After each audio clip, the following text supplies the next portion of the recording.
नमस्कार।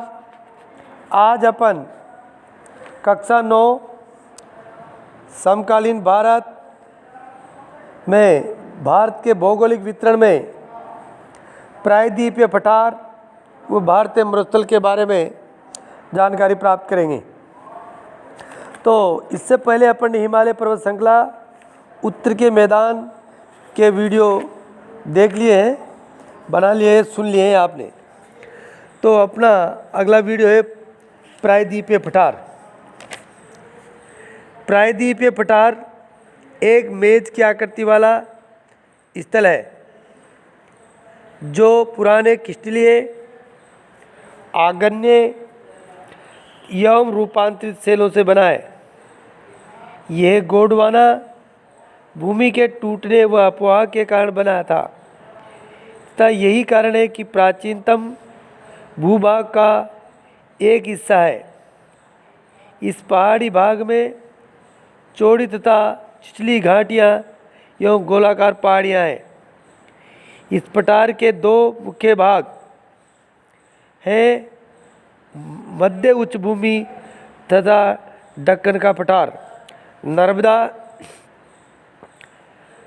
नदी के उत्तर में प्रायद्वीपीय पठार का वह भाग जो कि मालवा के पठार के अधिकतर भागों में पर फैला है, उसे मध्य उच्च भूमि के नाम से जाना जाता है। विंध्य श्रृंखला दक्षिण में सतपुड़ा श्रृंखला तथा उत्तर पश्चिम में अरावली से घिरा है। पश्चिम में धीरे धीरे राजस्थान के बलुई तथा पथरीले मरुस्थल से मिल जाती है। इस क्षेत्र में बहने वाली नदियां चंबल, सिंध, बेतवा तथा केन दक्षिण पश्चिम से उत्तर पूर्व की तरफ बहती है। इस प्रकार वे इस क्षेत्र के ढाल को दर्शाती है। मध्य उच्च भूमि पश्चिम में चौड़ी लेकिन पूर्व में संकीर्ण है। इस पठार के पूर्वी विस्तार को स्थानीय रूप से बुंदेलखंड तथा बघेलखंड के नाम से जाना जाता है।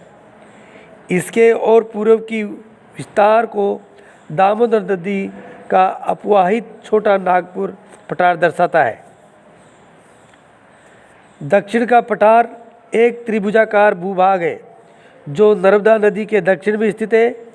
उत्तर में इसके चौड़े आधार पर सतपुड़ा की श्रृंखला है, जबकि महादेव, कैमूर की पहाड़ी तथा मैकाल श्रृंखला इसके पूर्वी विस्तार है।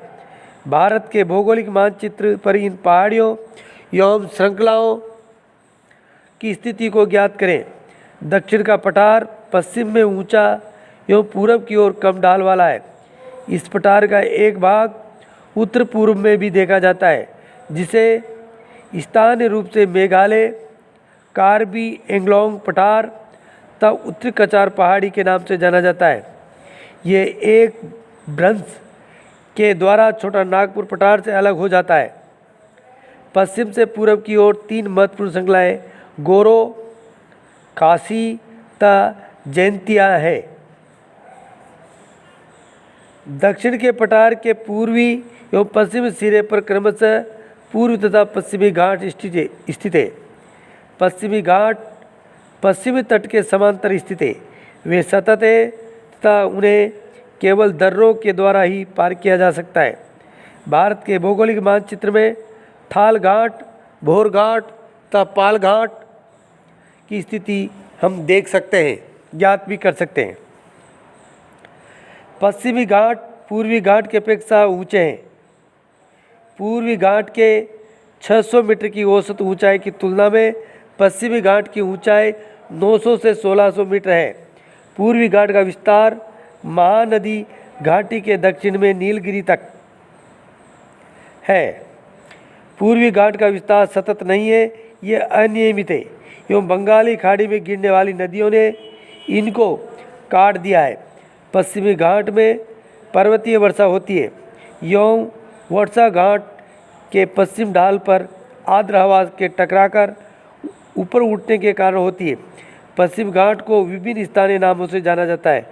पश्चिम घाट की ऊंचाई उत्तर से दक्षिण की ओर बढ़ती जाती है। इस भाग के शिखर ऊंचे हैं, जैसे अनायमुड़ी 2695 मीटर ऊंचा तथा डोडा बेटा 2633 मीटर ऊंचा।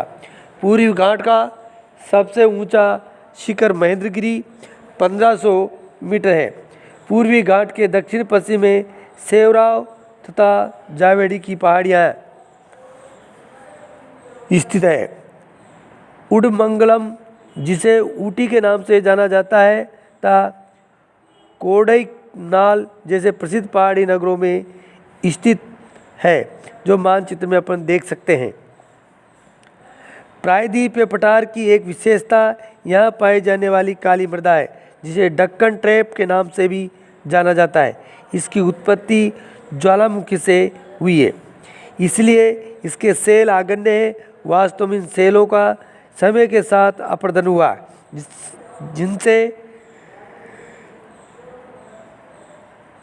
जिनसे काली मृदा का निर्माण हुआ। अरावली की पहाड़ियाँ प्रायद्वीपीय पठार के पश्चिम एवं उत्तरी पश्चिम किनारे पर स्थित है। ये बहुत अधिक अपरदित एवं खंडित पहाड़ियाँ हैं। ये गुजरात से लेकर दिल्ली तक दक्षिण पश्चिम एवं उत्तर पूर्व दिशा में फैली है। अगला अपना प्रायद्वीपीय भाग है, भौगोलिक भाग है भारतीय मरुस्थल। भारतीय मरुस्थल के बारे में अपन विस्तार से समझेंगे। भारतीय मरुस्थल अरावली पहाड़ी के पश्चिम के किनारे पर थार का मरुस्थल स्थित है। ये बालू के टीबों से ढका एक तरंगित मैदान है। इस क्षेत्र में प्रतिवर्ष 150 मिमी से भी कम वर्षा होती है। इस शुष्क जलवायु वाले क्षेत्र में वनस्पति बहुत कम है। वर्षा ऋतु में ही कुछ सरिताएँ दिखती है और उसके बाद वे बालू में ही विलीन हो जाती है। पर्याप्त जल नहीं मिलने से वे समुद्र तक नहीं पहुंच पाती। केवल लूनी इस क्षेत्र की सबसे बड़ी नदी है। बरकान अर्धचंद्राकार बालू का टीला। बरकान का शाब्दिक अर्थ है अर्धचंद्राकार बालू का टीला। का विस्तार बहुत अधिक क्षेत्र पर होता है, लेकिन लंबवत टीले भारत पाकिस्तान सीमा के समीप प्रमुखता से पाए जाते हैं। यदि आप जैसलमेर जाए तो बरकान के समूह देख सकते हैं। धन्यवाद।